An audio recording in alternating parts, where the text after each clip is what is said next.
வேலூர்ல வந்து மீட்டிங் வந்து இந்த வர திங்கட்கிழமை நடக்க போகுது, பிப்ரவரி 23ஆம் தேதி. சரிங்களா? எல்லாருமே வந்து வெயில் ரொம்ப அதிகமா இருக்கும் வேலூர்ல. சரிங்களா? அதனால வந்து போன டைம் வந்து ஒருத்தர் வந்து வெயில்ல வந்து இறந்து போனாரு. ஆனா வந்து இந்த டைம் வந்து மீட்டிங்ல ஒரு பந்தலாவது போடணும், அந்த மாதிரி எல்லாருமே நின்றுட்டு பார்த்தாங்க, ஸ்டாண்டிங்ல பார்த்தாங்க, உட்காரத்துக்கு சேராவது போடணும் அப்படின்னு சொல்லும் போது இந்த டைம் வந்து வேலூர்ல பந்தல் போடுற மாதிரி சொல்லியிருக்காங்க. வெயில் வந்து அடிக்காத மாதிரி சுத்தி ஒரு பந்தல் போடுற மாதிரி கொஞ்சம் டாப்ல. சரிங்களா? எல்லாருமே வந்து சேஃபா பாக்குறதுக்காண்டி பந்தல் போட போறாங்க. இது ஒரு நல்ல நியூஸ் தான். அதே மாதிரி சேரும் வந்து ஒரு 5000 சேர் போட போறாங்களாம். ஆனா வரப்போற கூட்டம் வந்து 25,000 இருக்கும்னு சொல்றாங்க. சுத்தி இருக்க தொகுதி எல்லாம் சேர்த்து வரும்போது 25,000 கண்டிப்பா வரும் மக்கள் கூட்டம். சரிங்களா?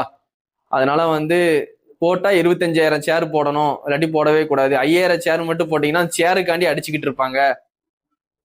அதனால வந்து சேர் எல்லாம் டேமேஜ் பண்ணிடுவாங்க. அதனால வந்து போட்டீங்கன்னா 25,000 சேர் போடுங்க. சரிங்களா? 5000 சேர் போட்டீங்கன்னா கண்டிப்பா சேருக்கு ஒரு சண்டை நடக்கும். அதனால வந்து பந்தல் போடுறாங்க, ஓரளவுக்கு ஓகே. சரிங்களா? நம்ம பசங்க 1 மணி நேரம் 2 மணி நேரம் நின்றுட்டு கூட பார்த்துட்டு போயிடுவாங்க அண்ணனை, விஜய் அண்ணன். விஜய் அண்ணனை பார்க்கறதுக்காண்டி வெயில எல்லாம் நிற்பாங்க. பந்தல் போட்டுட்டா உள்ள வந்து வெயில் தாக்கம் வந்து அவ்வளவா இருக்காது.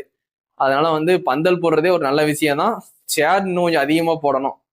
அதனால 5000 சேர் வந்து பத்தாதுன்னு சொல்லி தான் சொல்லிட்டு இருக்காங்க. சேருக்காண்டி சண்டை போட்டு அங்க எதுவும் வந்து இஷ்யூ ஆகக்கூடாது.